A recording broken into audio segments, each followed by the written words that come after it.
Bertobatnya Sang Mafia, episode 64. Saat ini Raihan pun berlari ke arah Aisyah yang memanggil dirinya. Raihan tumbuh menjadi anak yang baik dan juga ceria. Meskipun terkadang Raihan juga seringkali merasa sedih saat dia melihat semua anak-anak seusianya memiliki seorang ayah. Tapi tidak dengan Raihan. Raihan, ayo nak kita pulang. Ini sudah hampir sore. Ucap Aisyah dengan mengajak Raihan untuk kembali pulang. Saat ini Raihan dan juga Aisyah tengah berada di sebuah yayasan panti asuhan. Sudah menjadi rutinitas Aisyah pergi untuk mengunjungi beberapa yayasan panti asuhan dengan sekadar menjenguk ataupun memberikan sedikit rejeki kepada mereka semua. Baiklah Uma, ayo kita pulang. Jawab Raihan dengan tersenyum pada Aisyah. Setelah berpamitan kepada para pengurus panti, kini mereka berdua pun kembali ke mansionnya. Semenjak kematian Leon, semua harta yang dimiliki oleh Leon jatuh kepada Aisyah dan anaknya. Dan perusahaan saat ini tengah diurus oleh Abah dan juga Hans. Aisyah benar-benar tidak merasa bahagia dengan apa yang saat ini dia miliki. Meskipun terkadang ada banyak lelaki yang ingin meminang Aisyah. Tapi Aisyah menolak karena entah mengapa dia masih sangat mencintai Leon. Meskipun sudah 6 tahun berlalu, tapi Aisyah sangat sulit untuk melupakan Leon. Dan tidak ingin lagi menjalin hubungan dengan siapapun. Hans dan juga Anne pun sepakat untuk terus berada di dekat Aisyah untuk menjaga mereka berdua. Saat itu Hans dan juga Anne pun memutuskan menikah. Dan sekarang sudah 3 tahun usia pernikahan mereka berdua. Sedangkan Abah dan juga Umi memutuskan untuk tinggal bersama dengan Aisyah. Karena mereka benar-benar tidak tega melihat keadaan Aisyah yang masih merasakan trauma atas kejadian yang pernah menimpanya waktu itu. Saat ini Raihan dan juga Aisyah sudah berada di dalam mobil. Aisyah yang berada di samping Raihan menatap ke arah Raihan yang saat ini terlihat cemberut. Ada apa nak? Kenapa kamu cemberut seperti itu? Tanya Aisyah kepada Raihan yang saat ini terlihat cemberut. Uma, tadi aku mendengar salah satu dari anak panti yang sudah memiliki kedua orang tua. Waktu itu dia diadopsi oleh sepasang suami istri. Dan dia mengatakan bahwa sangat bahagia memiliki ibu dan juga abi yang sangat mencintai dia. Meskipun dia bukan anak kandungnya sendiri. Dia menceritakan bagaimana bahagianya dia saat dia memiliki keluarga yang lengkap. Aku juga sering melihat anak-anak yang diantar oleh abinya pergi ke sekolah. Mereka mengatakan bahwa memiliki abi itu sangat menyenangkan. Tapi Raihan langsung terdiam dan tidak bisa melanjutkan apa yang ingin dia katakan. Karena dia tahu bahwa sejak dia masih bayi, dia tidak pernah merasakan bagaimana rasanya memiliki seorang abi. Tapi apa nak? Tanya Aisyah dengan menahan kesedihannya saat anaknya bercerita. Tapi Raihan tidak bisa merasakan bagaimana rasanya memiliki seorang abi. Raihan tidak pernah merasakan bagaimana dipeluk oleh seorang abi. Dan Raihan juga bisa melihat wajah abi dari foto saja. Raihan tidak bisa membelai wajah abi Raihan. Uma, kenapa abi Raihan harus meninggal lebih dulu sebelum Raihan lahir? Apakah abi Raihan tidak mau melihat wajah Raihan? Apakah abi tidak mau memiliki anak seperti Raihan? Ucap Raihan dengan menangis saat dia mengingat tentang apa yang dia rasakan saat ini. Raihan memang terlahir tanpa seorang abi. Tapi saat melihat anak-anak lain pergi bersama dengan abinya, hati Raihan menjadi sedikit iri kepada mereka. Karena mereka masih bisa merasakan bagaimana rasanya memiliki seorang abi. Sedangkan Raihan, dia bahkan tidak bisa merasakan kehadiran abinya saat dia masih berada di dalam perut dan belum lahir.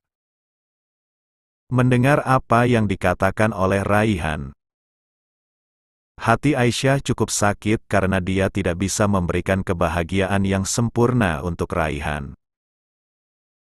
Aisyah langsung memeluk sang anak dengan berusaha memberikan ketenangan kepada Raihan.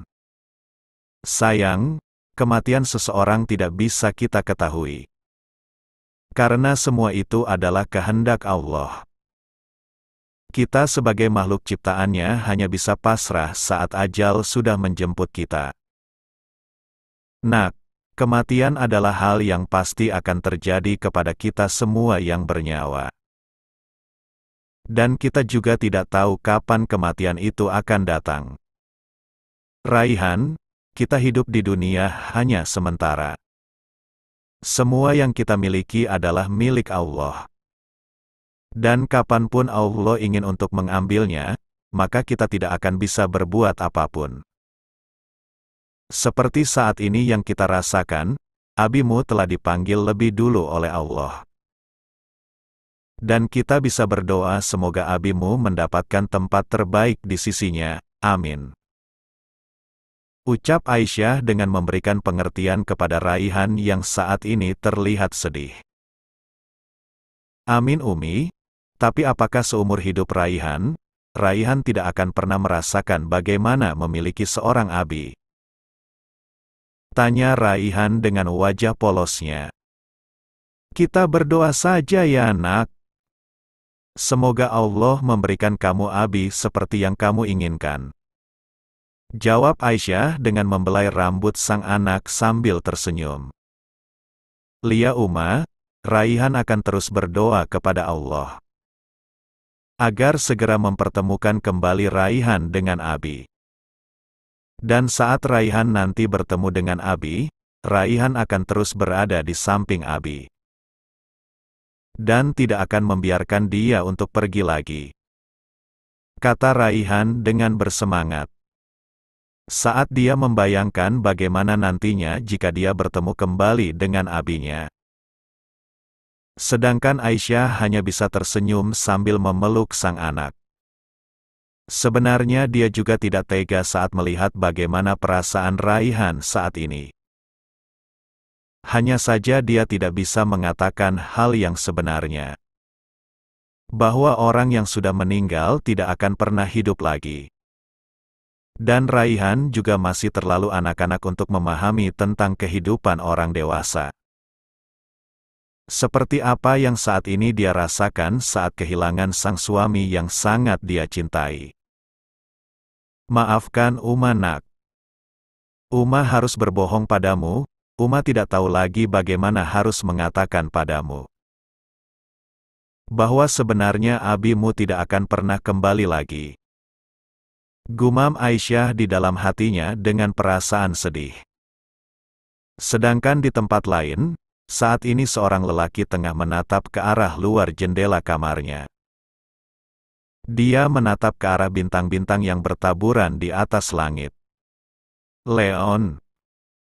Panggil seorang lelaki paruh baya yang saat ini memanggil lelaki tersebut yang tak lain adalah Leon.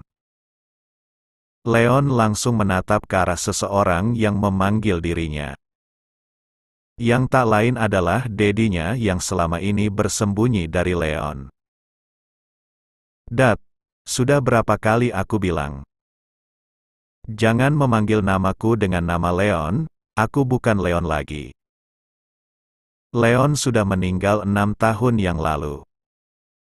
Dan kini aku adalah Malik, dan jangan memanggilku lagi dengan nama Leon. Jawab Leon yang saat ini meminta dedinya untuk tidak memanggil dia dengan nama Leon.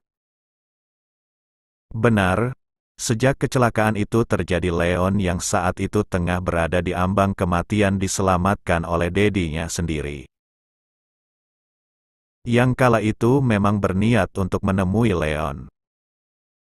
Saat itu salah satu anak buah dedinya yang mengikuti Leon memberitahukan tentang keberadaan Leon. Dan dengan cepat Dedi Leon datang untuk menyelamatkan Leon. Dan benar saja bahwa saat itu keadaan Leon sedang kritis. Karena saat itu keadaan Leon yang kritis, sehingga memutuskan dia untuk membawa Leon kembali ke Belanda. Flashback. "Dad, aku di mana?" tanya Leon yang saat itu tengah berada di rumah sakit Belanda. "Kau berada di Belanda," jawab Dedi Leon dengan menatap tajam ke arah Leon. "Apa? Kenapa aku bisa berada di sini?" "Aku harus kembali, Dad. Saat ini Aisyah dan semua orang pasti khawatir dengan keadaan aku," ucap Leon dengan bergegas untuk pergi dari sini. Tapi saat itu juga Dedi Leon langsung menekan Leon untuk kembali berbaring di atas ranjang. "Kau tidak akan pergi kemanapun, Leon. Kau akan tinggal di sini. Untuk apa kau kembali ke sana? Kau ingin mereka kembali berada di dalam bahaya. Kau sudah membawa orang yang tidak bersalah terkena imbas karena kejahatanmu. Bahkan kau juga membahayakan nyawa istrimu sendiri.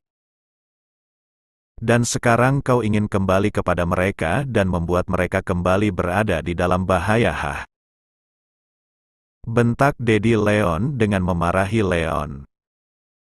Leon cukup terkejut dengan apa yang dikatakan oleh dedinya saat ini. Memang benar, bahwa dialah yang membuat mereka semua berada di dalam bahaya. Musuh dalam dunia mafia bukan seperti musuh saat kita melakukan bisnis. Mereka akan tetap mengancam kita dengan orang terdekat kita. Dan jika kau kembali pada keluargamu, maka kau akan kembali menyeret mereka dalam bahaya. Sekarang kau akan tinggal di sini dengan identitas barumu. Dan lupakan semua keluargamu itu. Karena kita berdua ditakdirkan untuk hidup tanpa seorang keluarga. Kau mengerti? Kata Dedi Leon lalu dia pun pergi meninggalkan Leon yang saat ini diam terpaku. Leon memang tidak meninggal. Dan semua yang terjadi itu adalah rekayasa yang dilakukan oleh Dedi Leon. Untuk mengelabuhi mereka semua dan menganggap bahwa Leon sudah meninggal. Dedi Leon juga memberikan identitas baru kepada Leon. Dan saat ini mereka tinggal di sebuah desa terpencil yang berada di negara Belanda. Flash off. Saat ini kehidupan Leon benar-benar telah berubah. Dia menjadi sosok lelaki yang taat pada agamanya.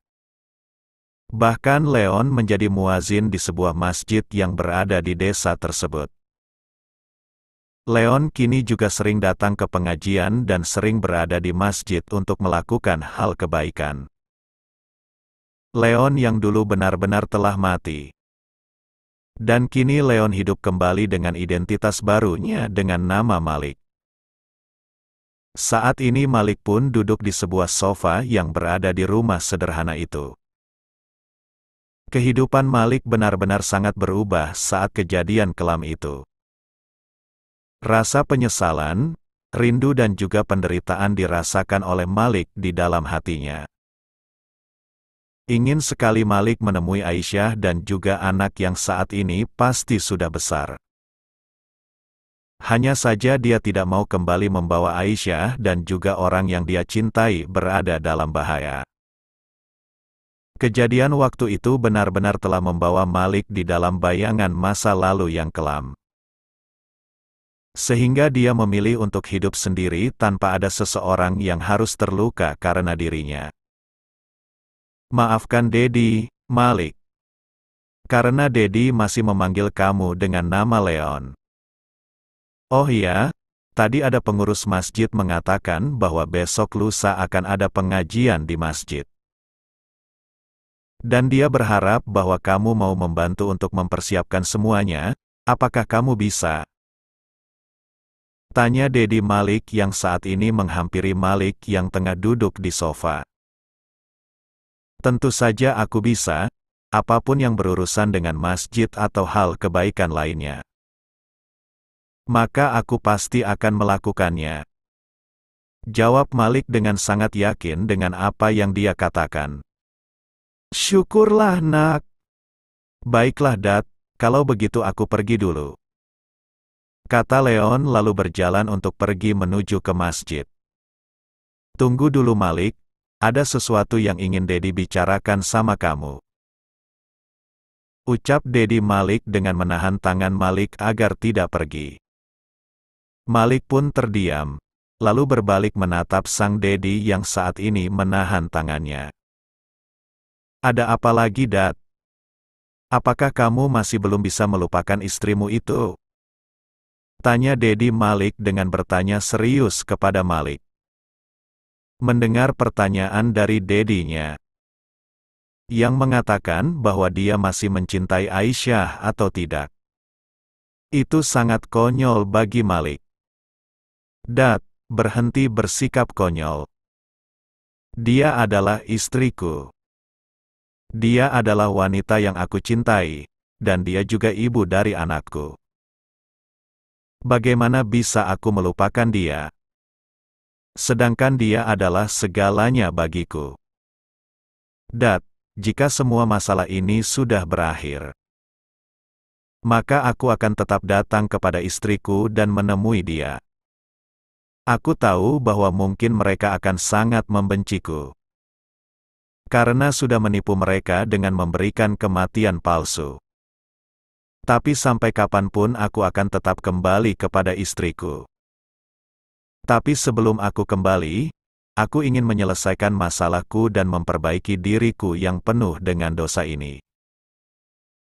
Jawab Malik dengan nada sedihnya. Saat dia mengingat bagaimana kejadian pada masa lalunya yang membuat dia mengalami penderitaan seperti ini. Sudahlah Dad, aku tidak ingin membahas sesuatu yang tidak penting. Aku harus segera pergi, karena sebentar lagi azan subuh akan tiba. Sambung Malik lalu dia pun pergi meninggalkan Dedinya, yang saat ini terdiam sambil menatap ke arah Malik. Dedi Malik benar-benar tidak menyangka bahwa anaknya benar-benar tidak sekejam dulu. Dia benar-benar menjadi sosok pribadi sangat peduli terhadap keluarganya. Malik, kau benar-benar telah berubah begitu banyak. Aku bahkan tidak mengenali dengan sikapmu yang seperti ini. Dan kau benar-benar telah dibutakan oleh cinta.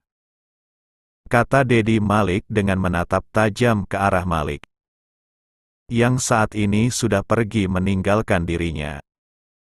Saat ini Malik tengah berjalan menuju ke masjid.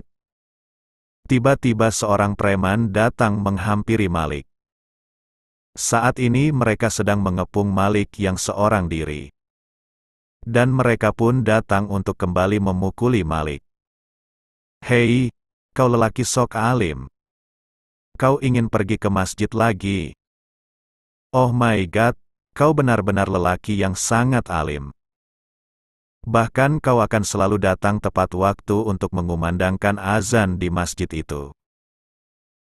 Kata salah satu ketua preman yang sangat suka mengganggu Malik. Mereka semua sangat membenci Malik. Karena semenjak kedatangan Malik di desa ini, mereka tidak lagi bisa dengan mudah untuk membodohi warga di sini. Karena Malik selalu memberitahukan bahwa dirinya akan datang untuk melindungi mereka. Bahkan jika dulu warga di sini sangat tunduk pada preman ini. Dan mau memberikan apapun yang mereka inginkan. Tapi semenjak kedatangan Malik mereka berani untuk melawannya.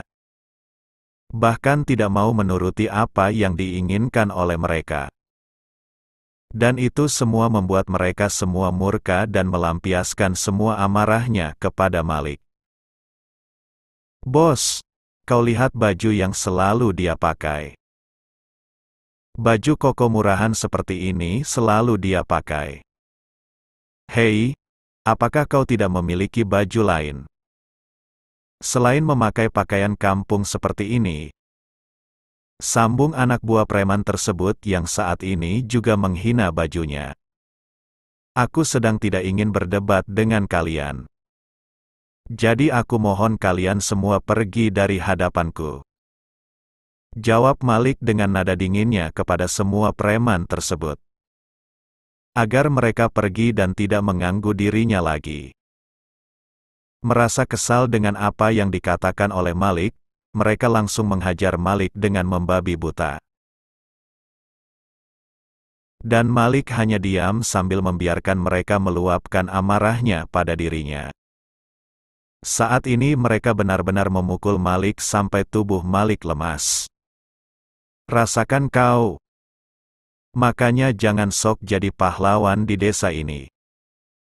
Karena bagaimanapun juga desa ini adalah milik kita. Dan aku sama sekali tidak akan pernah membiarkan lelaki pengecut seperti kamu mampu menghalangi apa yang kami semua inginkan. Dasar bedebah, tidak berguna. Maki preman tersebut. Dan setelah pergi saat ini, Malik berusaha untuk bangun dengan tubuh yang dipenuhi oleh luka karena pukulan mereka. Saat ini Malik menundukkan kepalanya dengan terus bertasbih kepada Allah. Ya Allah, jika memang semua ini bisa menghapus kesalahanku di masa lalu, maka hamba siap menerima semua ini. Hamba siap merasakan penderitaan seperti ini. Asalkan setelah ini hamba bisa hidup tenang dengan keluarga hamba. Ucap Malik dengan menundukkan kepalanya seraya meminta pengampunan kepada Allah. Malik benar-benar menjadi sosok lelaki yang sangat baik. Bahkan dia rela mengorbankan dirinya sendiri hanya untuk menyelamatkan orang yang sedang ditindas oleh mereka. Sikap diam Malik yang tidak mau melawan mereka semua membuat para preman itu terus mengganggu Malik, bahkan menyiksanya. Saat ini Malik pun berusaha untuk berdiri dan kembali berjalan menuju ke masjid, untuk melakukan kewajibannya sebagai seorang muslim. Begitu banyak perubahan yang terjadi kepada diri Malik. Bahkan saat ini Malik menjadi guru ngaji di masjid itu. Meskipun sebenarnya Malik masih perlu belajar untuk mendapatkan ilmu pengetahuan yang lebih luas tentang Islam. Tapi dia masih berusaha untuk membantu anak-anak di sana untuk mengaji. Selama 6 tahun ini, Malik menggunakan sisa hidupnya untuk sesuatu hal yang bermanfaat untuk orang lain. Tapi tanpa dia sadari bahwa dia telah membuat hidup keluarganya berada di dalam kesedihan. Apalagi anaknya yang saat ini sangat merindukan dia. Waktu pun berjalan begitu cepat, sudah 1 minggu lamanya sejak pemukulan tersebut. Kini keadaan Malik kembali pulih dan dia pun kembali melakukan aktivitasnya seperti biasa. Malik, sekarang kamu sudah sembuh.